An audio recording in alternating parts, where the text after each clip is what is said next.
Hoy te contaré una historia que jamás olvidarás. Prepárate para entrar en un lugar donde el tiempo parece haberse detenido y donde un oscuro secreto ha permanecido oculto tras una puerta sellada durante más de un siglo. Todo comenzó cuando Alejandro, un joven investigador de lo paranormal, recibió una extraña invitación. Era un sobre viejo, con letras casi desvanecidas que lo dirigían a una antigua mansión a las afueras de la ciudad. La carta decía: «Ven solo. Hay algo que debes ver, algo que nunca ha sido contado». Intrigado y con su equipo de grabación en mano, Alejandro no perdió tiempo. Llegó a la mansión al atardecer, cuando el sol apenas iluminaba las enormes paredes de piedra gris. La casa estaba casi en ruinas, con ventanas rotas y un jardín lleno de maleza. Pero lo que más le llamó la atención fue una puerta en el sótano que, según la leyenda, nadie había logrado abrir en más de 100 años.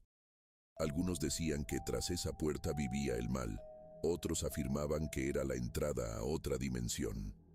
Con el corazón acelerado, Alejandro se adentró en la mansión. El aire en el interior era pesado, como si algo invisible lo estuviera observando. Cada paso que daba resonaba en los pasillos vacíos, y de vez en cuando el crujir de la madera hacía que se detuviera por unos segundos, pero seguía adelante. Al llegar al sótano, la atmósfera cambió por completo. El frío era intenso y la oscuridad parecía casi tangible.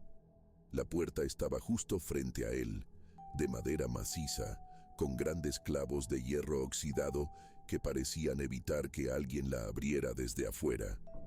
Pero Alejandro no tenía miedo, o al menos eso se repetía a sí mismo. Colocó su mano en la manija y, para su sorpresa, la puerta comenzó a moverse lentamente, como si lo hubiera estado esperando todo este tiempo. Un viento gélido salió de la grieta que se abría, y con él un sonido. No era un gemido ni un susurro, era algo indescriptible, algo que parecía venir desde el fondo de la tierra misma. Alejandro se estremeció, pero empujó la puerta un poco más. En el interior, una escalera descendía a la oscuridad total. Sin dudarlo, encendió su linterna y comenzó. Cada paso resonaba como un eco interminable. El aire se hacía más pesado a medida que descendía, y un olor extraño llenaba el ambiente, una mezcla de humedad y algo que Alejandro no pudo identificar. Al final de la escalera encontró un gran salón, pero lo que vio en el centro del lugar lo dejó sin palabras. Era un círculo de piedra, tallado en el suelo, con símbolos extraños que nunca había visto.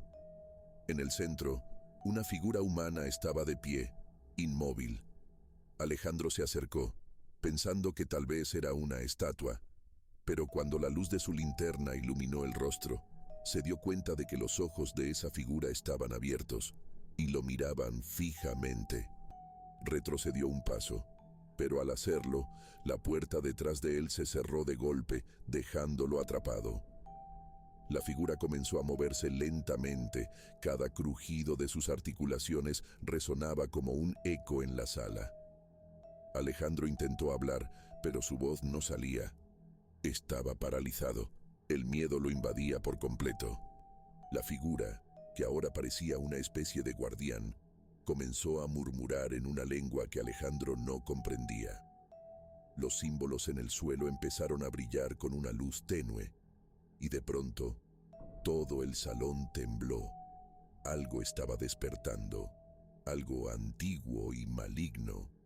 Alejandro, en un último intento por escapar, corrió hacia la puerta, golpeándola con todas sus fuerzas, pero no cedía.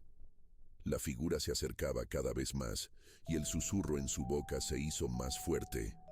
Era como si estuviera invocando algo que venía de otro lugar. De repente, todo quedó en silencio. Alejandro sintió un escalofrío recorrer su espalda. La figura se detuvo justo frente a él, levantando su mano.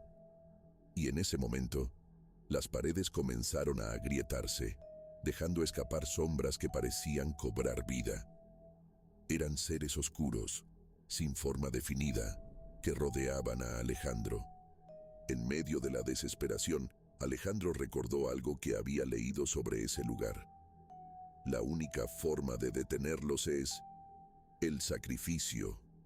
El problema era que no sabía qué o quién debía ser sacrificado. Los seres oscuros se acercaban más, y la figura levantó su otra mano señalándolo directamente. De repente, la puerta detrás de Alejandro se abrió con un estruendo. Una luz cegadora llenó el lugar y las sombras comenzaron a disiparse. Alejandro corrió hacia la salida sin mirar atrás, subiendo las escaleras con todas sus fuerzas. Al llegar a la superficie, la puerta del sótano se cerró con un estruendo y la mansión quedó en silencio, como si nada hubiera pasado. Esa noche, Alejandro comprendió que hay secretos que deben permanecer sellados para siempre. Y aunque logró escapar, sabía que lo que había visto en ese sótano lo seguiría por el resto de su vida. Si te ha gustado esta historia y quieres escuchar más relatos como este, no olvides suscribirte, compartir y comentar tu opinión. Recuerda, hay puertas que no deberían abrirse jamás, pero aquí, en Terror Invisible, siempre estamos dispuestos a descubrir lo que se esconde detrás de ellas. Nos vemos en el próximo relato, si te atreves.